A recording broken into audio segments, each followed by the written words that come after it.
Hey YouTube, Captain Dave Man here at Ranch Balut, and this evening we're going to catch ourselves a murderous criminal. Yes, a murderous criminal. The other night we had an incident through a small crack in the bottom of the chicken door. It was only about maybe a half an inch, 3/4 an inch. We had a raccoon come in and reach his arm underneath that door, grab a chicken by a leg and drag it out and chew the chicken's leg off. So what we're going to do tonight is we're going to catch ourselves a raccoon, and I'll show you how we're going to do it.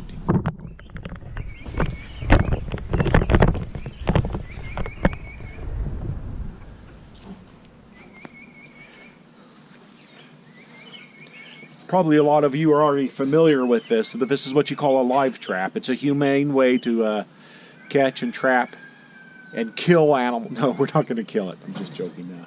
What I'm going to do is I'm going to catch this little guy, and then I'm going to relocate him to the lake where he can have all the lake crawdads and clams and fish that wash up dead. There'll be a happy raccoon there.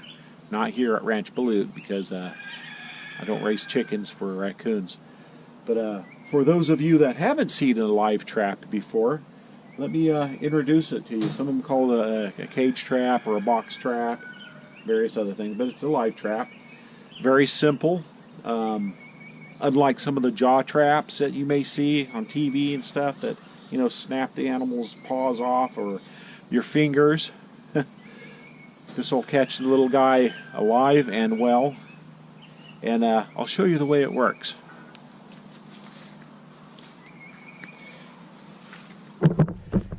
So,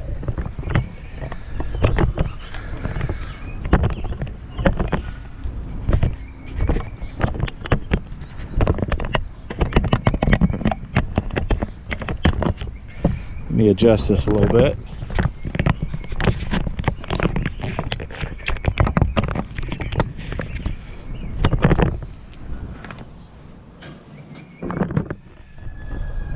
So what you have right here is you see this mechanism here.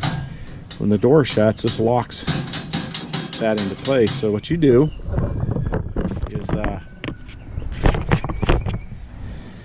you need to lift up on this mechanism here, push your spring arm back, raise the door, and then here you see this arm here, it goes back to this foot pad in the back. See that foot pad moving? So,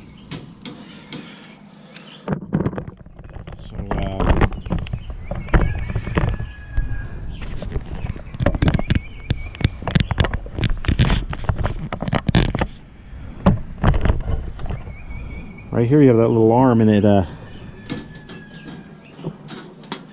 fits underneath there. Then you pull it forward. As you can see that this little arm goes into the store right here and holds it up. So what happens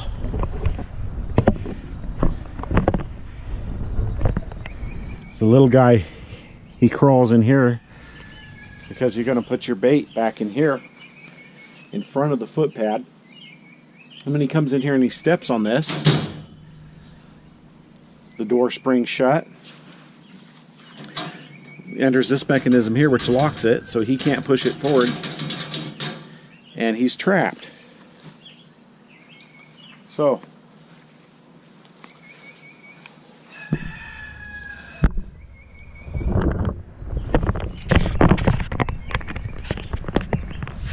let's go ahead and set our trap up.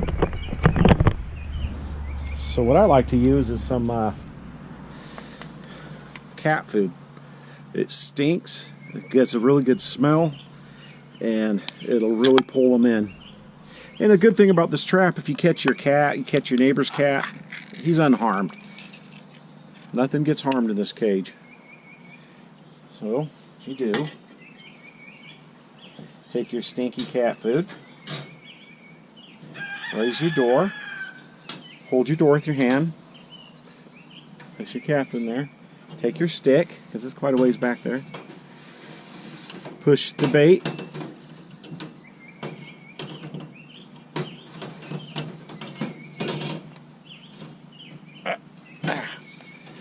To the back of the cage. Right about there.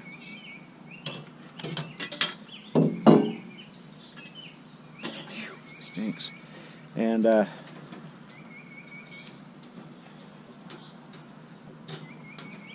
pull your arm up, set it, and there you go.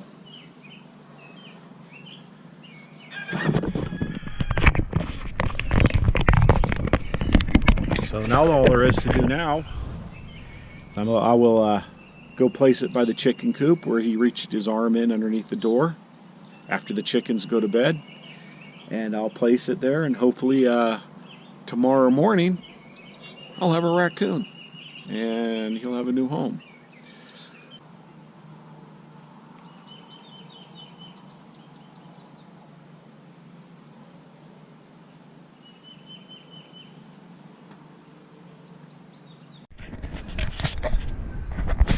All right, morning time. Let's go check our trap and see if we got anything.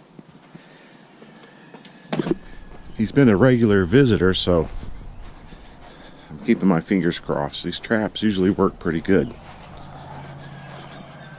As you can see, it's still dark out. I can't quite see over there yet.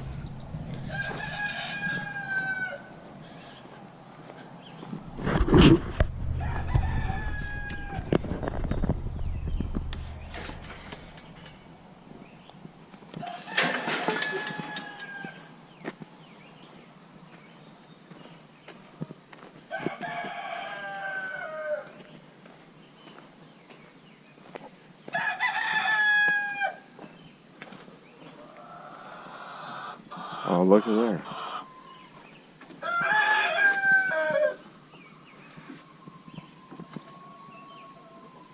What do we got here? Oh, he's a mean one.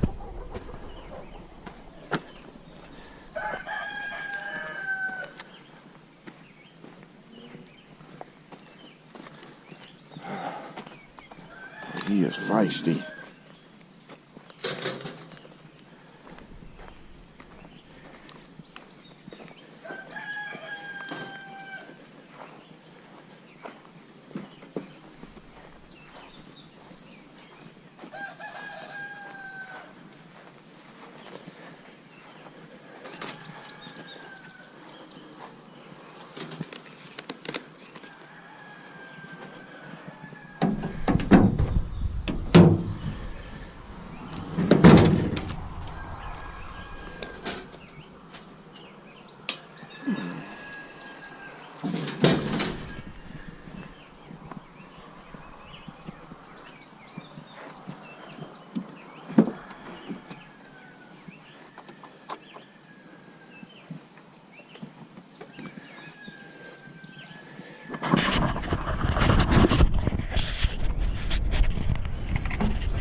All right, YouTube.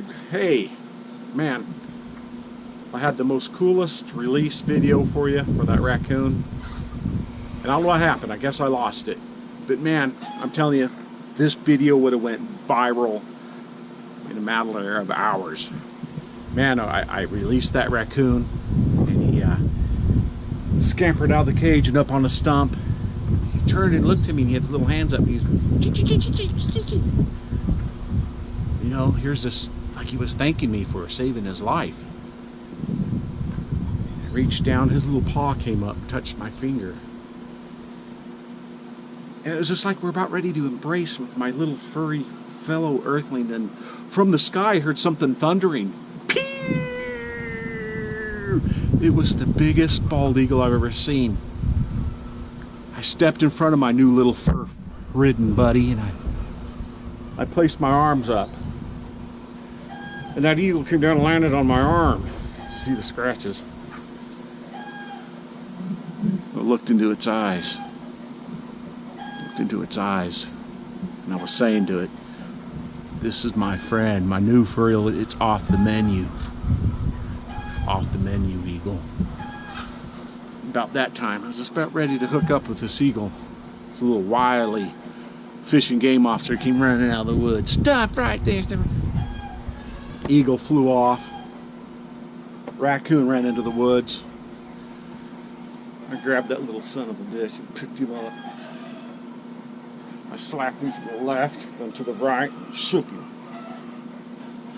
Oh my God, he said. I didn't know that was you, Captain Dave, man. I'm so sorry. I'm so sorry, he said. Anyhow, I just felt bad for him.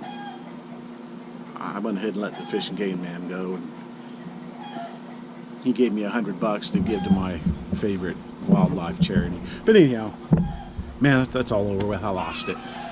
So back to reality. Releasing an animal back into the wild. So we're going to talk about releasing an animal back into the wild. Now, you know, you open the door and you pull it open. But let me ask you a question. Do you really want to open your door like that? When you had that sniveling, snarling, white-hot ball of raccoon terror? Let me tell you something. The reality is, rabies is a real thing. Now, he don't have to just bite you to transfer the virus or bacteria, whatever it is. All he has to do is scratch you, and you can get it, brother. So what you want to do is be very careful when you release these animals, because I'm telling you, these things are ferocious. You might be laughing at me, but a raccoon is ferocious. So let me tell you a good way to do it. Well, any animal for that matter. Like I said, you know that the rabies is a real thing. So all you need is some dowel sticks or tubing of any kind, you know, something, and a hole drilled in with a string attached to it. Then all you do is you come in here very careful. Now be careful. The raccoons have some reach on them. You can make your dowel stick even longer if you feel it's more comfortable to you. Insert one through here.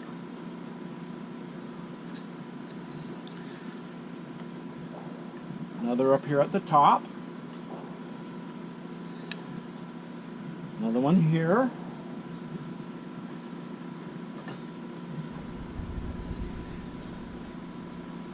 And another right about there.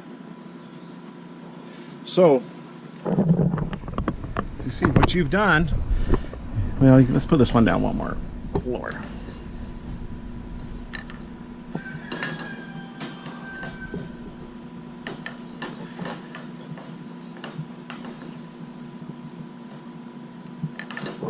Is you've made a little wall there. He can't get through.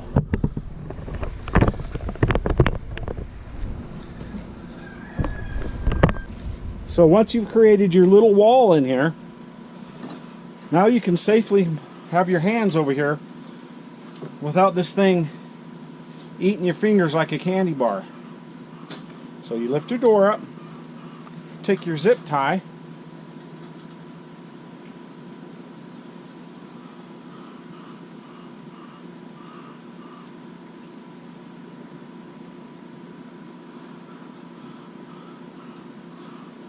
run your zip tie up there, zip it down.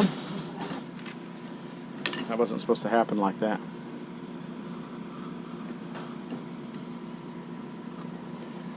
Now, what you can do is you can safely stand back. You have your strings as long as you want. Pull your wall out. Voila! The little critter runs off into the forest, and you don't have to worry about him eating your fingers like a candy bar. So, that's it. This is Captain Dave Man saying out. Trust nobody, believe nothing. You have a God day. See you next time.